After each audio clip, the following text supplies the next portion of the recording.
সিঙ্গাপুরে চিকিৎসাধীন জুলাই গণঅভ্যুত্থানের সম্মুখ সারির অকুতভয় যোদ্ধা ও ইনকিলাব মঞ্চের মুখপাত্র শরীফ ওসমান হাদিকে দেখতে গেছেন সিঙ্গাপুরের পররাষ্ট্রমন্ত্রী ড ভিভিয়ান বালাকৃষ্ণন।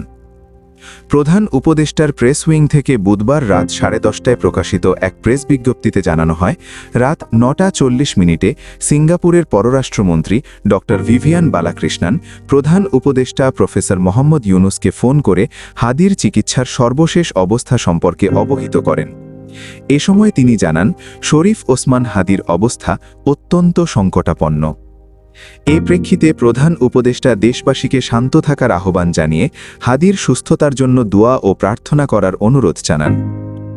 অপর একটি নির্ভরযোগ্য সূত্র জানিয়েছে, শরীফ ওসমান হাদির ম্যাসিভ হার্ট অ্যাটাক হয়েছে এবং শরীরে সংক্রমণ ছড়িয়ে পড়েছে। এর আগে সংকটাপন্ন অবস্থায় গত সোমবার এয়ার অ্যাম্বুলেন্সে করে তাকে সিঙ্গাপুরে পাঠানো হয়। পথে তার শারীরিক অবস্থার কিছুটা অবনতি হলে হাসপাতালে নেওয়ার পর সাময়িক উন্নতি দেখা যায়। গত মঙ্গলবার সারাদিন এবং আজ বুধবার সকাল পর্যন্ত তার অবস্থা স্থিতিশীল থাকলেও দুপুরের পর থেকে আবারও অবনতি ঘটে। এর আগে উন্নত চিকিৎসার জন্য অন্তর্বর্তী সরকার ও পরিবারের অনুরোধে হাদিকে যুক্তরাজ্যের বার্মিংহ্যামে কুইন এলিজাবেথ হাসপাতালে পাঠানোর উদ্যোগ নেওয়া হয়। এ লক্ষ্যে সিঙ্গাপুর জেনারেল হাসপাতাল কর্তৃপক্ষ মেডিকেল রিপোর্ট সহ একটি আনুষ্ঠানিক চিঠিও পাঠায়। তবে শারীরিক অবস্থার অবনতি হওয়ায় এই প্রক্রিয়া আপাতত অনিশ্চিত হয়ে পড়ে।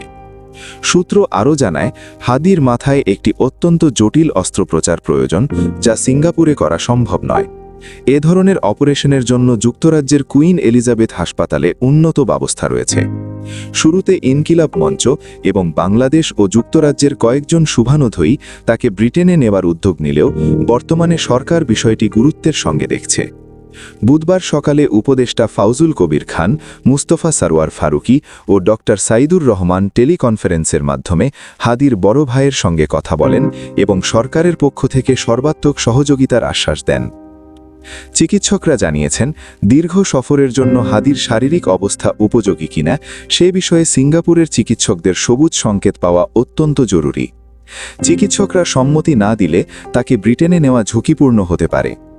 এর আগে বুধবার সকালে ইনকিলাব মঞ্চ তাদের ফেসবুক পেজে এক পোস্টে জানায়, হাদির শরীর সম্পূর্ণভাবে স্থিতিশীল হওয়ার পরই অস্ত্রোপচারের প্রস্তুতি নেওয়া সম্ভব হবে। অপারেশন সিঙ্গাপুর বা ইংল্যান্ড যে কোনো এক জায়গায় হতে পারে। বর্তমানে মূল লক্ষ্য হল শরীর ও ব্রেনের মধ্যে সংযোগ পুনঃস্থাপন করা। ব্রেন ছাড়া শরীরের অন্যান্য অঙ্গ প্রত্যঙ্গ সক্রিয় রয়েছে বলে জানানো হয়। পোস্টে হাদির পরিবারের পক্ষ থেকে দেশবাসীর কাছে বিশেষ দোয়ার আবেদন জানিয়ে বলা হয়, আল্লাহ যেন তাকে হায়াতে তাইয়েবা নাসিব করেন।